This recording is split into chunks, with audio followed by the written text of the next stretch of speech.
everyone, welcome back to A Life of KG. So today on the show I have Rachel Smith. I've been working now with Rachel for the last 2 years as she is on my mentoring program, and she is also now a KG trainer for us. But when I first started working with Rachel, she was in a small salon. She was doing very well. She was needing to transition over from self-employment to employment, which she's successfully done. And then she's gone on to get a super salon. And when I say super salon, I mean she has salon of dreams. It's so lovely.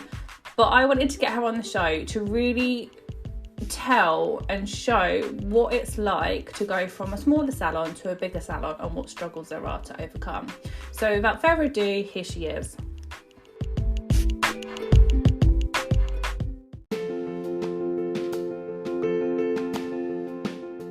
Do you want to launch teeth whitening within your business? Now you can with L.A Cosmetics Teeth whitening. Add another stream of income that your clients will love. I mean, who doesn't want to earn more? Or start that side hustle if you want to start your own business. Connect with us on the links below in the show notes and receive £500 off when you quote KG Podcast.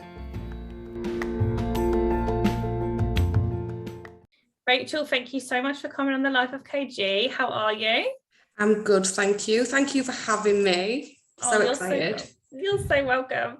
Okay, let's start with our quick fire questions. So, ready? Yep. Brows or lashes? Lashes.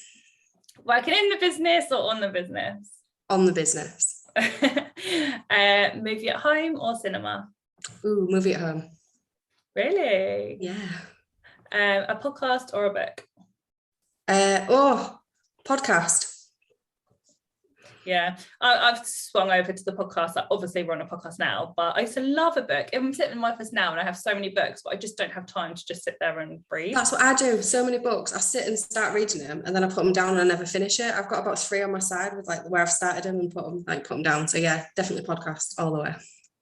Oh, I love that. So introduce yourself to our listeners and watchers and just tell us what you do.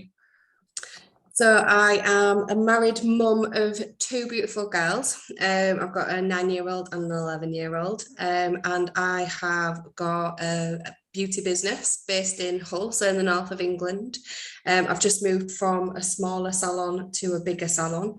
And I am a KG trainer as well. I know. So you train for KG. Obviously, we met because you come on my mentoring program. And since then, obviously, we've become really close and I've been able to watch your business just flourish and everything that you've turned into has been absolutely amazing. But fast forwarding, or it's not fast forwarding, it's actually going backwards, all of that. What was your start off the beauty industry? I never intended to make a business from it. It was never even something on my mind. It was purely something just for fun. So I was working in a part-time job, working for my auntie doing admin stuff. And I loved the opportunity she gave me because it meant that I could work from home with the kids while they were younger. But I just wanted a little bit more. I wanted something for me. So I went off and did a day eyelash extensions for fun. No intention of making any business from it, and loved it. And from that point on, I wanted to lash anything that moved, anything that had lashes on it that would come near me. I'd be like, can I do some? And it just spiraled so quickly, out of control. And yeah, I built up a client base. It was amazing because it worked around the family, worked around the kids, worked around my husband who was a shift worker. So it was just great. And then, yeah, here we are today, fast forward 6 years. And yeah, it all seems to have flown by. It's great. Yeah, I love that. It's actually funny because I had a conversation with someone else this morning and we talked about those that come in kind of in the industry. They, done the 1-day courses and then they've gone into business. Did you find going into business a completely different situation than just being a lash tech on your own? Absolutely. It's so much more different and there's a lot more to it. It's not just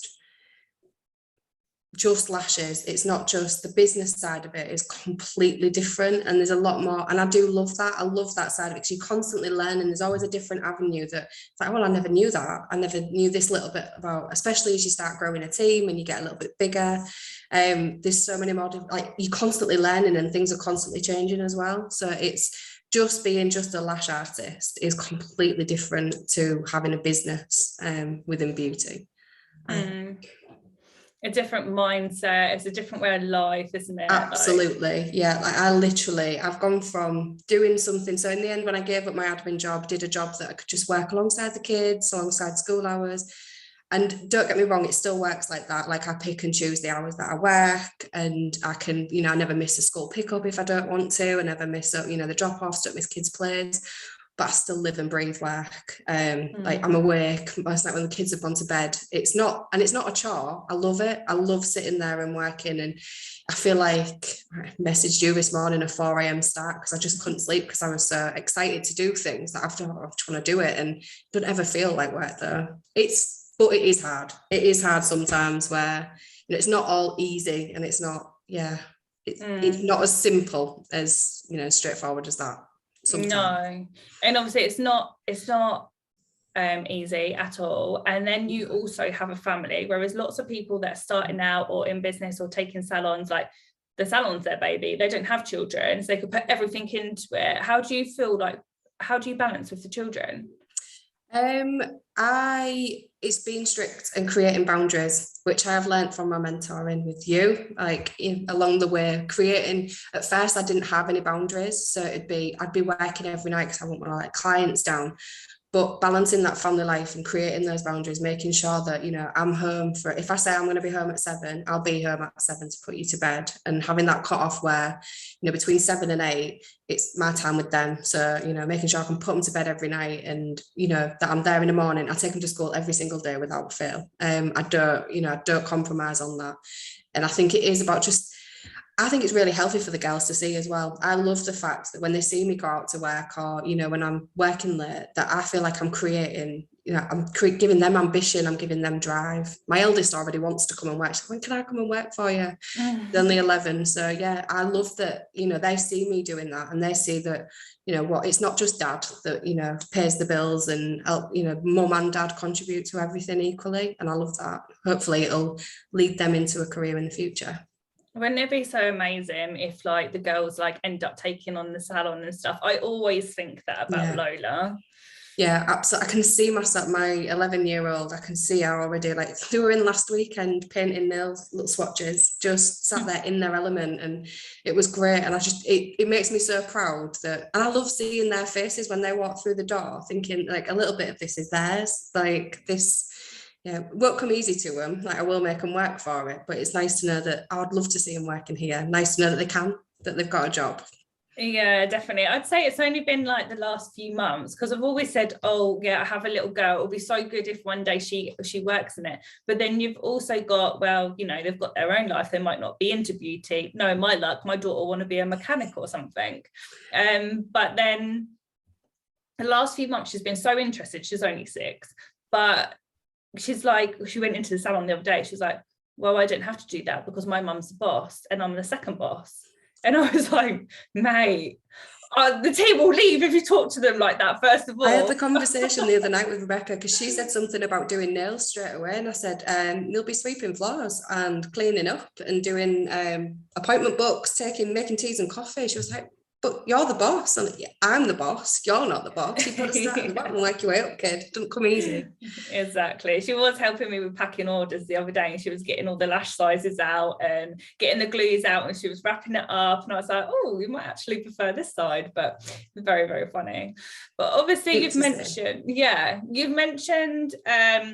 you've gone from small salon to, obviously, I know you've gone to a bloody huge salon. It's like a dream salon that every salon owner would want. It's so beautiful. I love it. So happy. It's so lovely. Thank you. What has like that transition been like from going from a small salon to a big salon? Because I know obviously we had loads of calls and spoken loads about it. It was a massive big deal, the transition. How have you found it, and how did that all go? I think like we've had so many conversations about it. You was the first person I think I sent the video to. Do you remember when I came and viewed it, and I walked around and sent the video, and there was that excitement, and at first it's really easy to get carried away with all the excitement and all the fun stuff about picking decorations, where stuff's going to go. Like I can see myself working here and I want this. And then it's afterwards, when all that excitement's died down and the adrenaline's gone, that's when the hard work really kicks in, and it does become a lot harder.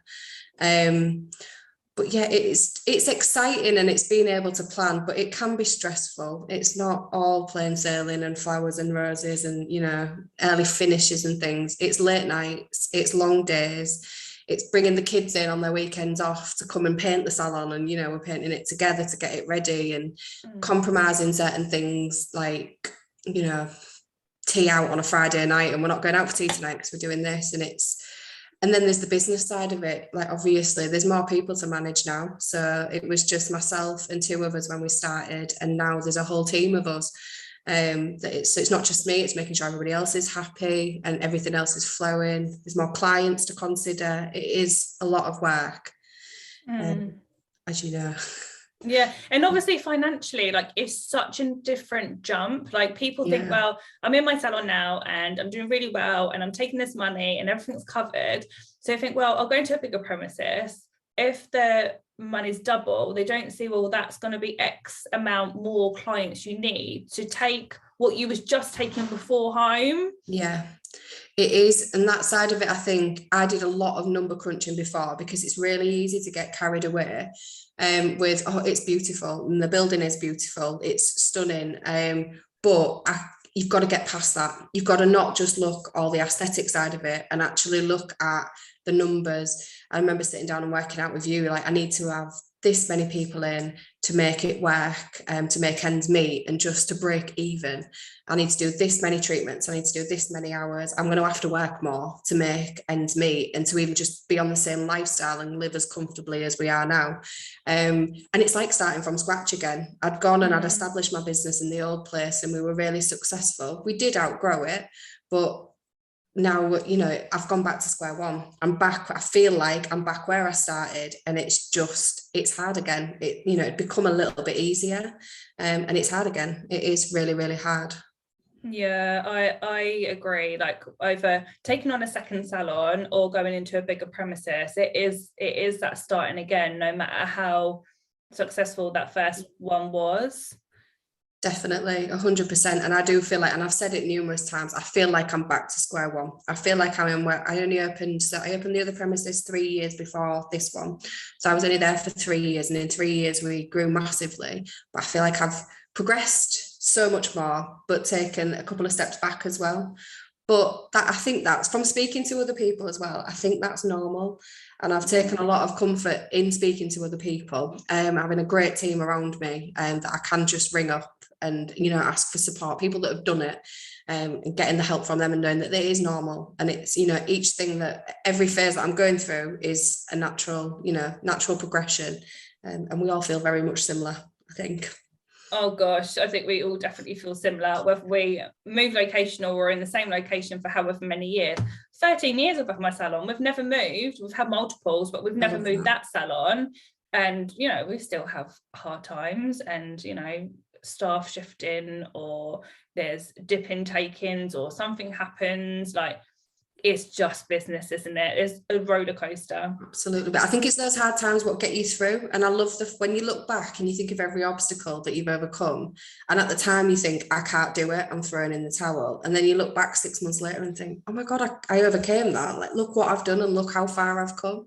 And I think it is always important to keep saying that and have that positive mindset of, you know, it might be hard now, but 6 months time, you'll look back at this and be proud of where you've come. And that's what I think, what I've been saying to myself a lot recently. It will be worth it. It is all worth it. Yeah, of course it is. You've mentioned about the team a couple of times. What does your team kind of set up look like? How have you found that? Why did you choose that path? So we've got a mixture of employed and self-employed. We're currently recruiting at the moment. So we're made up of self-employed hairdressers. So I don't do hair. So we've got 2 stylists that work with us, and they're completely self-employed. And I did that purely because I don't do hair. I think to take on a mammoth task of trying to run a hair salon when I've never done it wouldn't have been a wise move at the start. And then I've got self-employed beauty therapists who, again, we're currently recruiting. I've got one staff who's currently employed at the moment. I've got 2 more starting next week, which is super exciting. And then we've got 2 more self-employed girls who do reflexology and massage, which is treatments that we don't offer personally. So it's just everybody can get everything done all under one roof. And aesthetics girl as well. Yeah, because I've just trained in aesthetics, so yeah, we're doing aesthetics at the salon as well. So there's a few of us, a nice team of us now working here. You can literally get everything done, which was what I wanted when I took it on. I wanted to be able to everybody to come and they can have the hair done, they can have the makeup done, they can have the lashes done, the brows done, look pampered.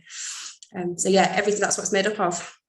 I love that. So I guess the things that isn't your forte, the things that you don't really have education on, you've put self-employed in so they can just crack on, rent the room off you, and away they go.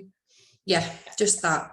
Yeah, exactly that. Just because it is not, I am a bit of a perfectionist. So if I can't do something, I want to be able to do it to the best of my ability always. So if I can't do it, which I can't do massage, can't do hair, I need somebody who is an expert in their field. And luckily, we've got some really, really well-trained experts that have come to work with us. I've been really lucky with the team that we've built. And that's really good. And then your beauty, so the beauty side, they're all employed. Yeah. And how have you found that? Because when we first started working together, I think, remind me, it was mainly all self-employed girls, wasn't it? It was all self-employed, yeah. I didn't have any employed team members until I came on board with you, and you encouraged the development that way. And I've not looked back since, to be honest. I would, to anybody in this industry, if there was a choice of self-employed or employed, employed all the way for me. I wouldn't go back to self-employed beauty therapists who do what I do. It just doesn't work for me and my business. I've tried both, I've seen both, but from my point of view, this is the way that it works for me. It's really good that you've tried both and kind of like given both a go, seeing the pros and cons, because there is pros and cons to both, isn't there? Yeah, there's definitely less stress with, well, actually, no, I take that back. There's different stresses either way. For me, I just said I'm a bit of a control freak. I like having control, and not having the control over like lash artist work, I couldn't cope with that. I found it really hard. You have no control over your business, not as much control over your business when it comes to stuff. And I think if you want to grow and develop, it is the way forward. And I love watching the girls. So one of my apprentices has been with me a while now, like seeing how she's developed from the day she walked through the door. And again, that's not been easy. There's been ups and downs and struggles along the way, but seeing how she's developed from then to today is massive. Whereas when someone's self-employed, you don't get that journey because that's their journey and they do it how they want to do it. So they might not develop in a way you want them to. So for me, I do love the employed side of it. Yeah, and I would say that I can't remember what it was. I think it was something I was at not so long ago. They were like employment and, being a salon owner or any type of business owner is about leadership and your leadership coming through to other people. So when we do have these apprenticeships or new girls starting or building people up, our job is all about building them up. Whatever they go to do next, whenever they leave us, whatever, that's fine. But while they're with us, our job is building them up, higher standard of treatments, customer service, and all of that stuff. And that's why we're leaders. And that's what I do. I love that side. Like I say, I love that side of it. And it gives me the ability, because in the quickfire question, working on the business, it gives you the ability to work on it more, which is all, you can do different things and you can grow in so many more ways when you do employ staff. So it's another reason why I do love it. Definitely. What struggles would you say you've had from moving from a small salon to a super salon? Emotionally, I am, as you know, a very emotional person. I wear my heart on my sleeve. So when something happens, I've got to try and learn to not take it personal. It's not a personal decision. Things aren't personal. It's business, and that's one of the biggest struggles, I think. And again, I'd kind of got over that in the smaller salon, but I've gone back emotionally, like moving to a bigger one. So yeah, that was a big one. I think obviously the finances of it is, as much as you can plan for every, I need X, Y, and Z to make ends meet. things still happen, you know, things break, or there'll be unexpected costs, what you didn't even imagine. So there are the financial stuff as well, which is, you know, to anybody wanting to move to a bigger salon, I would definitely say go for it. But at the same time, just, you know, make sure you've got everything in place, you know, 3 months worth of rent, wages, everything before you do it, because if you don't have that, it becomes even more of a struggle. Yeah, definitely. Really good advice. So out of your career, you've been doing this for a while now. What would you say has been your highest moment in business? Probably getting this place, actually moving up, getting to this point and opening the bigger place and actually feeling like I've made it. Because I do feel like I have. I mean, I'm not where I want to be. I've got so many more plans, which obviously, you know, we've discussed numerous times what I want to do and stuff and moving forward. But, you know, just getting this place was such an achievement. Just seeing my mum and dad's face. I remember my dad telling me he was more proud of me for doing this than getting my degree. Really? Just, yeah, stuff like that. I just think it's just lovely to see, and seeing how proud, like, I've made my girls and my family. But yeah, I think that's the biggest achievement for me. It's not anything about like money, how much you can earn or what I'm doing. It's just seeing how well like I've done and how far I've come, and how proud my family are. Especially when like 2 years ago, I even remember the first conversation, like you was like, I would really want a bigger salon. Like I'd really want a bigger salon. Like, and we was like, okay, let's put that down. There's something to work towards. And you've literally done it within a couple of years. And it's bittersweet, isn't it? Because it's like the highest moment, but it's also part of your lowest moment because everything's starting again. Yeah, it is. It definitely is. It's one of the highest. And then, God, there are times when you think, can I do this? Have I made the right decision? Should I have just stayed where I was? And then it would have been so much easier and I wouldn't have to really think about it as much. And yeah, there'd be highs and lows at that. But for the high, it's definitely worth the absolute highs of, you know, what I get from walking. I'd still pinch myself every time I walk up every morning and unlock the door. I'm like, I can't believe this is mine. Or when someone comes in and says, it's so pretty in here. And I'm like, oh my God, I still can't believe that this is mine. I've done this. I've made this. Through hard, and in 6 years as well. Like 6 years ago, I was doing admin for my aunt, like with working alongside my cousins. I remember thinking of a name on the kitchen table in my auntie's kitchen with my cousin, like sat there thinking of the name. And yeah, just think where I've come. It's amazing. Yeah, it really, really is. And then lastly, before I let you go, because I know you're really busy, what advice would you give to those thinking of starting a business or they're quite new in business? Don't give up. It's not, I think from being a trainer as well, you often see that people think it's a quick success thing. And you hear stories like mine, which has been quick to build this up in 6 years. I got my first salon within 3 years. To build that up, it took a lot of work. It took a lot of hours. It doesn't happen overnight. So if in the first 6 months you don't see anything, it's fine. Don't give up. Just keep going, because the hard work will pay off. Just because on Instagram everybody's life looks and businesses look perfect and it's made to look easy, it's really not. So those struggles that you're feeling, we've all felt, we've all been there. You just got to power through, persevere, and you will get there. It's definitely the long game, not the short game, isn't it? Absolutely, definitely. Yeah, 100%. Rachel, where can people connect with you, those that are listening? So I am on Facebook and Instagram. So it's the Beautique Room Hull. And then we've got a website as well. So yeah, on those. Amazing. Thank you so much for giving up your time today. It's been an absolute pleasure. And I'm so proud of everything you've achieved the last 2 years. And it's been incredible working with you. Thank you so much. It's amazing working with you. I won't be where I am without you. So thank you.